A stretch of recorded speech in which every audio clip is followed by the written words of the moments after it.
Ever scribble a message in a library book, hoping someone years from now stumbles upon it? Or maybe you've planted a tree, knowing you might not sit in its shade decades later. It's more than just wanting to be remembered, right? It's this deep-seated urge to leave a mark on the world that says, I was here, I mattered. And that's exactly what we're diving into today. We're talking legacy, but through the lens of a fascinating source, Albert Pike's Morals and Dogma of Ancient and Accepted Scottish Rite of Freemasonry. It's not your typical self-help book, that's for sure. But Pike, writing back in 1878, taps into something really profound about the human need to leave a lasting impact. Okay, so Pike, not a household name for most. Give us the lowdown. Who was this guy, and why should we care what he has to say about leaving our mark?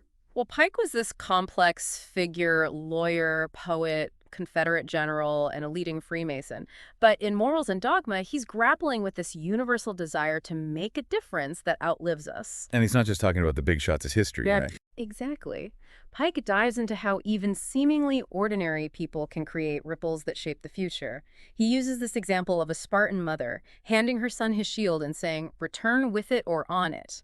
That simple act, steeped in their culture, it speaks to how even everyday actions can shape laws, values, entire civilizations. Whoa, talk about pressure. And I Yeah. get it, those values were literally forged in life or death situations. And on a smaller scale, Pike also talks about this widow who burns down her own home to stop the enemy from taking it during a war.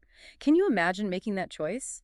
But her act of defiance, it sparked a whole resistance movement. So it's like that saying, never doubt that a small group of thoughtful, committed citizens can change the world. Except Pike was saying this way before it was a bumper sticker. Precisely. He was really onto something with this idea that we underestimate the power of our everyday choices. It's wild to think that even our smallest actions could snowball into something huge.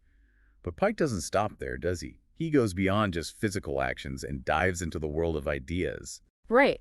He argues that ideas have this unique ability to transcend time to echo through generations. Think about the ripples from a pebble dropped in a pond, but on a much grander scale. Okay, so how does Pike illustrate this mind-blowing concept? Give us the historical remix. He points to figures like Moses. Whether you're religious or not, there's no denying his impact. His teachings didn't just fizzle out, they formed the bedrock for Judaism and Christianity, influencing law, ethics, and culture across the globe. Talk about a lasting legacy. It's mind-boggling how one person's ideas can still have such a massive impact thousands of years later. And it's not just in the West. Think about Confucius in the East. His ideas about social harmony and morality are still woven into the fabric of Chinese society today. It's like their cultural DNA. So what you're saying is we're all part of this massive chain of ideas. Exactly. And we have a responsibility to be mindful of the ideas we're choosing to embrace and spread, because they don't just disappear, they become part of this larger tapestry shaping the world for those who come after us. Okay, that's a pretty profound thought. We're all leaving behind a legacy of ideas, whether we realize it or not. It kind of makes you want to step back and think, what am I putting out there? It does, doesn't it? It brings us to another powerful concept Pike explores: working for a future we may never see. I'm intrigued.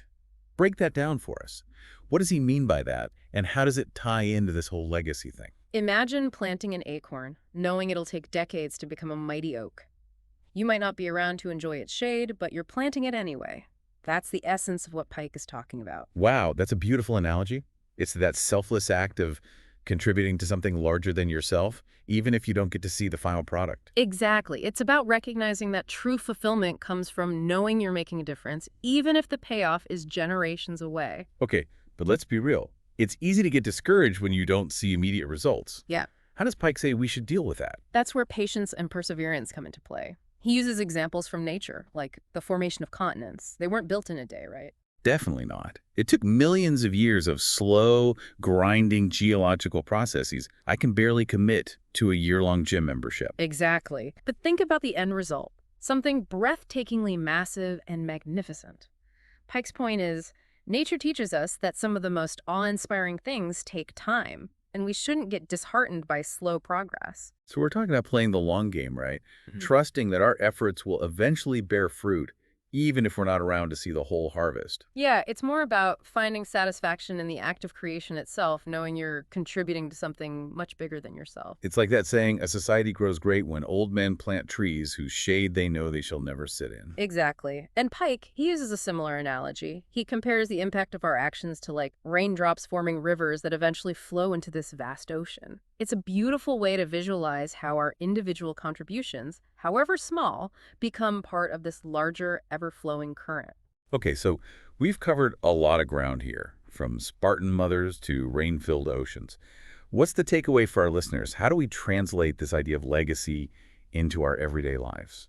Well, that's the million-dollar question, isn't it? I think it starts with, being more mindful of the seeds we're planting with our choices, our actions, our interactions with others. So it's not just about, like, grand gestures or becoming the next Confucius? No, not at all. It's about recognizing that even the smallest acts of kindness, creativity, or courage can have this ripple effect.